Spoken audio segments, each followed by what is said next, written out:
Hi there, everyone. Thank you for joining us here for KREM 2 News at noon. I'm Brandon T. Jones, and we want to start by taking a trip outdoors, checking in with meteorologist Thomas Patrick. He's standing out in the Weather Center right now. Thomas, how's it feeling out there right now, my friend? And what do we have in store this week in terms of the weather? Yeah, it doesn't feel too bad right now, Brandon, especially for November standards, right? However, it's not just cloudy. It actually just seems darker. The clouds are lower right now than they were at any point this morning. And that makes sense, especially when you see not only the satellite, but the radar specifically. This is a cold front that's just coming through the region, and it is just firing up some rainfall now as we cross past noon. So it looks like it just started raining over Moses Lake, where you see some of the darker green or the yellow shades. We'll call that moderate rainfall, just little pockets of such. And you can follow that line all the way back through Davenport, through Springdale, and up into Sandpoint and Bonners Ferry. So it hasn't started raining yet in Spokane.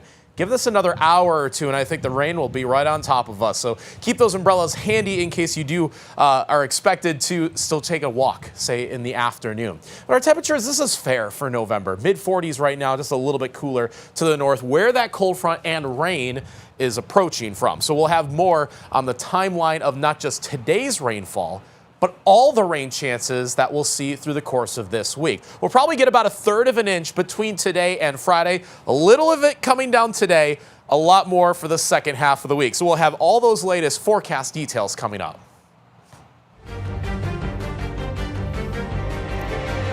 Well, it is now day 41 of the government shutdown, the longest in U.S. history.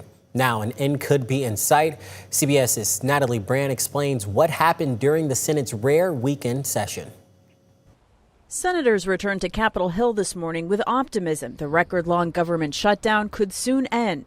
7 Democrats and an independent voted with Senate Republicans late Sunday to advance a House-passed short-term funding measure.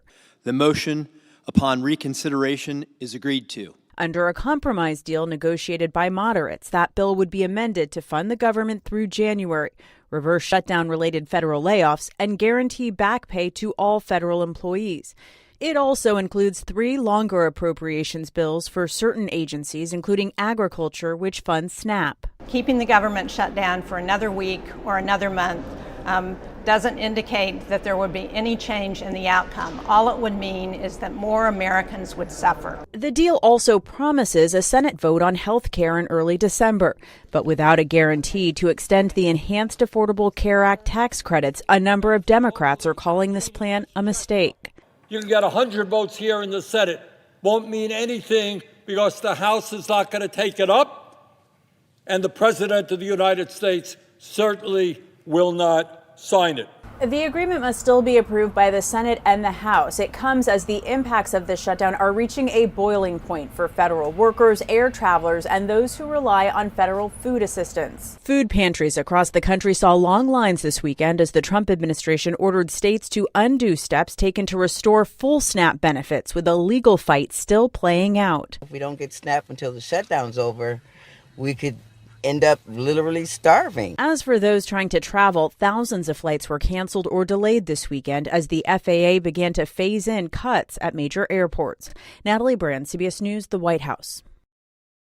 Well, the Senate could reach a decision today. We'll let you know if they do. Coming up in our next half hour on KSKN and KREM 2 Plus, what impacts may be seen in holiday travels as the shutdown continues. Well, today, the Supreme Court has rejected a call to overturn the case that legalized same-sex marriage nationwide. Kim Davis, a former Kentucky court clerk, appealed the case. Davis refused to issue marriage licenses to same-sex couples. She wanted the court to overturn a lower court order requiring Davis to pay over $350,000 in damages to a couple she denied a marriage license. The court did not explain its reasoning to deny the appeal. Spokane Public Library says its services might change next year if funding doesn't come through. The library reduced their funding by 5% this year, and it looks the same for next year. The library says if that budget goes through, they'd have to cut back on services and hours. As of right now, the City of Spokane budget funds 82% of the library's running costs. The Library Board of Trustees is asking City Council to give them an extra 15% next year to make up for what they lost this year. Well, November is Native American Heritage Month, and over the weekend, Northern Quest held their dance championships. Spectators at the Pend Oreille Pavilion watched different performances and music. One of the dances performed was in something called a jingle dress. This dance is more than a century old and is described as a healing dance. It's rooted in strength, pride, and resilience. It has helped heal the performer and the community. We become one. You know, even with all the women out there dancing the jingle dress, we're side by side, we're all one. We're not individual, we're not separate, because that's the healing part of it.